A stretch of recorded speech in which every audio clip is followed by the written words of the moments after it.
Koza lendlebe ngize nendaba. Allegedly, I'm always told not to respond to these kind of people.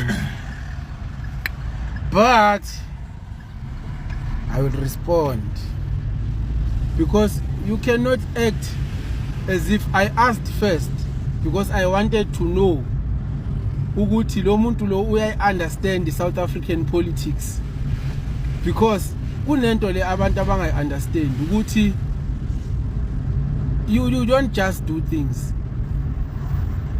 Ngisho kungathiwa iANC ingathola 70% kuma polls ngo-2029, but indaba yoku-expropriate umhlaba rests with the ANC NEC. It does not rest with the president of the day, but with the ANC NEC. But because the ANC is captured, it was captured long time ago. These are the people that are keeping us in the position that we are in right now, because they still believe that the ANC has got anything to offer. The ANC does not have anything to offer to black people of South Africa.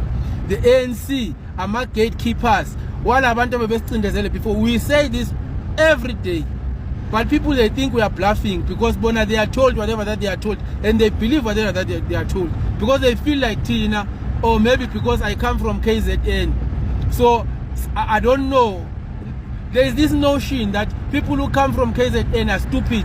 They are not educated. They don't know anything. Yet most of these political parties that are strong, they come from the very same province.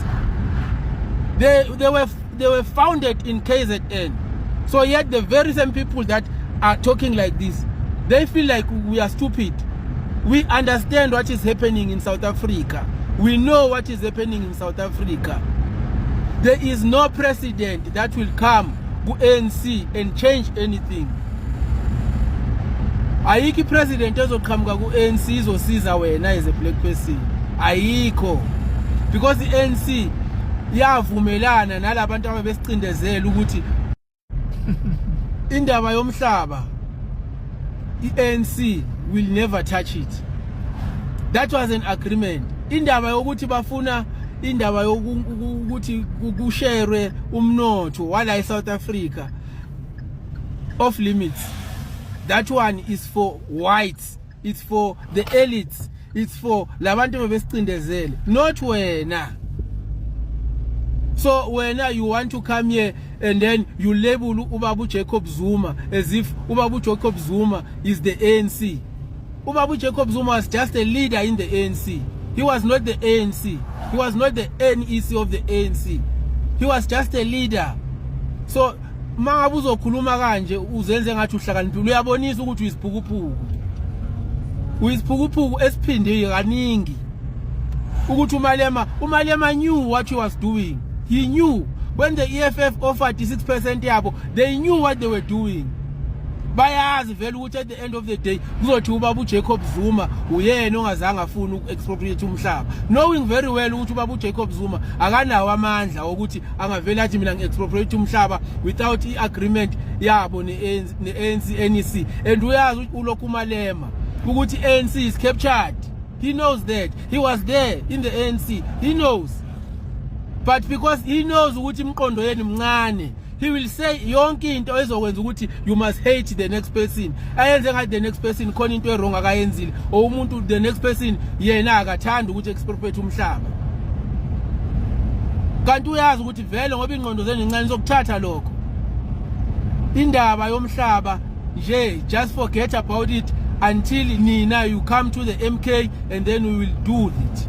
Ubabu Jacob Zuma is not captured.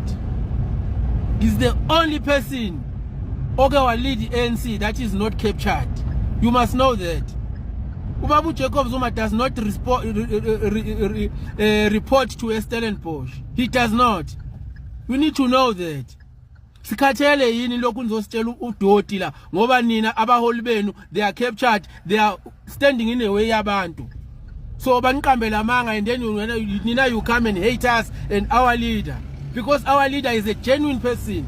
He knows the struggle. He knows what is funani tina. Your leaders are captured. And then you come here, you talk nonsense. Your leader is captured. If you don't believe me, ask the people who know, they will tell you. Whatever that Malema told you, or whoever that told you that nonsense, he knows very well. He knows South African politics. He knows. The ANC was captured long time ago. There's nothing that the ANC will ever do for black people. That's why you see whatever you see when you go to Delft, you go to Nyanga, you go to Walanga, you go to Mitchell's Plain, you go to Alexandra, you go to all these places. It's filthy. They know. The whites are making sure that the ANC is useless, so that you people must stop voting. This thing is a system.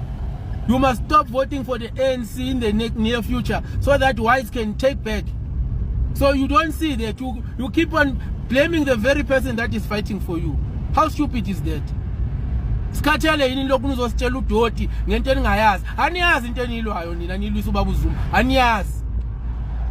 Sintshela into eyodwa every day. You can't open your minds and see what is happening in front of you. You still want to defend nonsense.